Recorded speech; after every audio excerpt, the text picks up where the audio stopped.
my question is around like how to work with somatic energy, which is really strong. So at the moment, my process is very focused on the body. It's a very physical experience for me.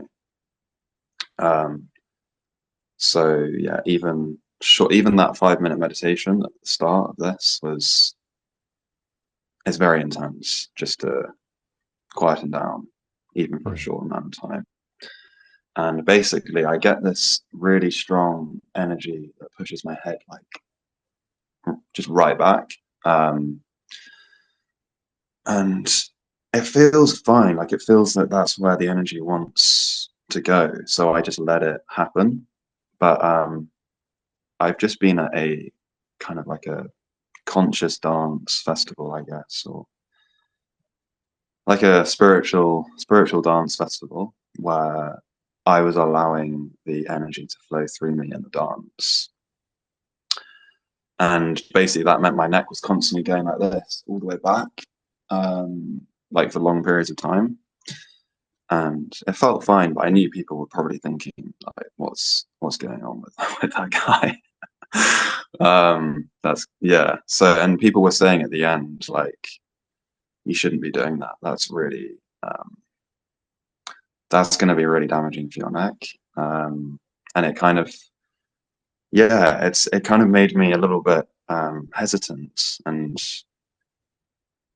worried actually a little bit. Like, am I actually damaging my neck by doing this? But it feels like that's where the flow is taking me, but it's also a very unnatural position, and it's not really shifting beyond this thing with my neck. It just seems to be getting to my neck and then it gets stuck. Um, so yeah, it's quite uncomfortable. But I suppose my question is like what to do with the energy when it feels like it's actually putting you in really uncomfortable positions and it's just blocked. I feel very blocked at the Mhm. moment with this thing in my neck, and I don't know what to do about it.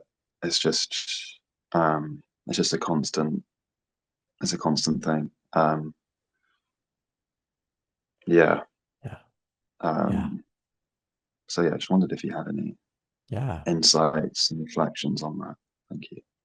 Sure. Thank you so much, Hector. Thank you for being here and exploring the work and joining us here in the community. Appreciate it a lot. Um,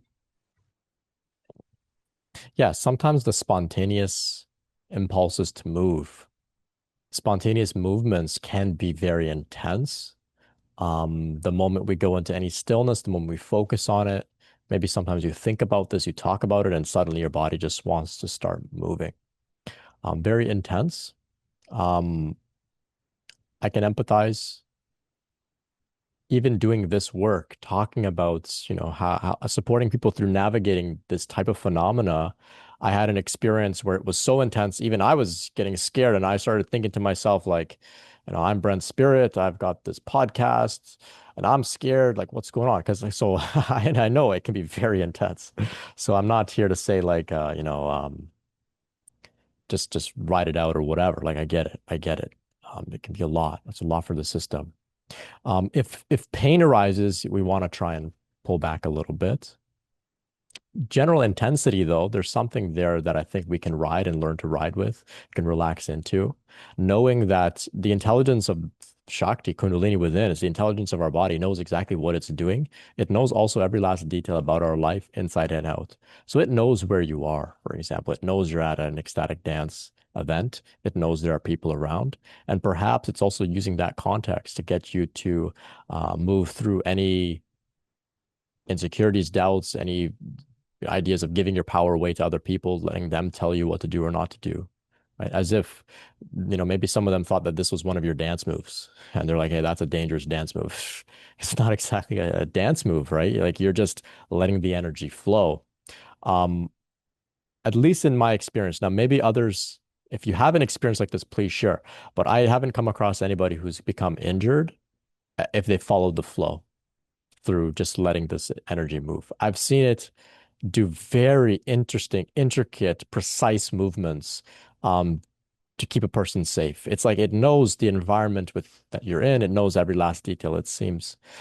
So that's what I would say is to just allow it to do what it's doing. You can kind of go to the edge. If you get a little afraid of the intensity, you can come back. You can come out of it. That's okay. Then you can go again. But you want to build trust with it over time. It knows also that this is the infinite intelligence of God. It knows exactly what to do, when to do the intensity. It knows when you're going to get a little afraid and pull back. It knows all of this. It's not here to get upset with you. You're not doing it wrong. It is a journey of kind of learning to dance with it and trust it over time. So yeah, let your neck move back as long as you're not in pain. One idea comes to me is you may want to use gravity to help a little bit. So if it's accessible to you, it's not accessible to many people, not myself either, but a wheel pose, yoga, right? It's a full back bend that allows gravity to naturally bend your neck in that direction. Now, maybe you can't access full wheel pose, but maybe there are some other poses that you can find that are supported by blankets and cushions, which can allow your neck to just rest in that position using gravity to help. That can be something to explore a little bit. Um, if it feels like it's blocked there, know that this is how the blockages get moved through. This is the work being done there, right? It can be frustrating, of course, but this is how it happens. And perhaps I get this sense that throat chakra expression, people telling you don't express yourself in that way, it seems all interconnected. Perhaps there's some block towards expression, something around that theme that needs to be explored a little further, which may actually be what brings about this release. It's not just an energetic release or a physical movement, it's also emotional and belief stuff that gets purged and cleared here as well. So all of that is getting moved through together all at once. And that's why these interesting themes come up. You get interesting sort of um, contexts arise around relationships or things like this that help us to move through some of these things. So it's all connected and it's all happening all together in a very synergistic way. So you can explore it from that place as well and try and see what are the actual bigger picture themes unfolding here. I'm seeing expression. Maybe there's some other themes that you recognize, but try and approach it from that angle and see how things go. Yeah, thank you. That's really resonant. The wheel pose in yoga, I was doing a lot of yoga. I can access that pose. I was doing Ashtanga yoga, but I've changed my relationship to yoga. It was quite forceful the way I was Yeah. forcing my body into postures, and it helps the flow to some extent, but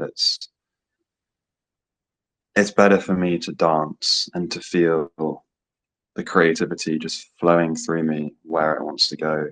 spontaneously.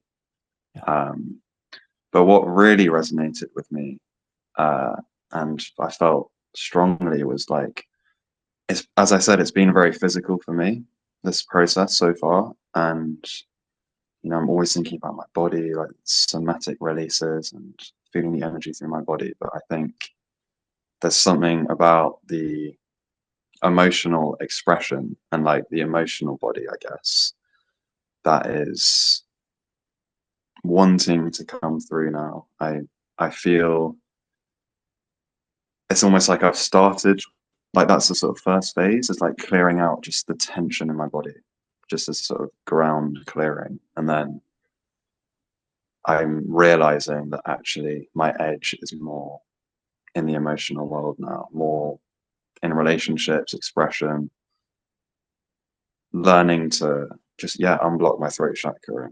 And I think that, yeah, this is something that I want to get better at and improve, and I'm going to be moving more into it. There was an insight I had this past weekend, was all the singing and the sharing circles and just using your voice actually felt more where the energy wants to work with me, where my my edges, where my progression is, it's in my voice. All the dancing is being preparatory and some, or like I'm still going to keep the dancing, but that was very much on in a physical level. So yeah, I really feel that. Yeah, starting to work more with unblocking my voice, and maybe by doing that, Shakti will sort of relax me, will relax her intense neck pressure. Because she'll realize, okay, good, you're focusing on the right thing now. Like, stop worrying about this physical thing in your neck. Start, yeah, with the vocal expression. Yeah. So yeah, um, Great. yeah, I really appreciate that. Thank you. Yeah. Yeah, Appreciate you for being here, Hector. And of course, for mm, using your voice and expressing and sharing here with us all. Thank you. yeah, my pleasure.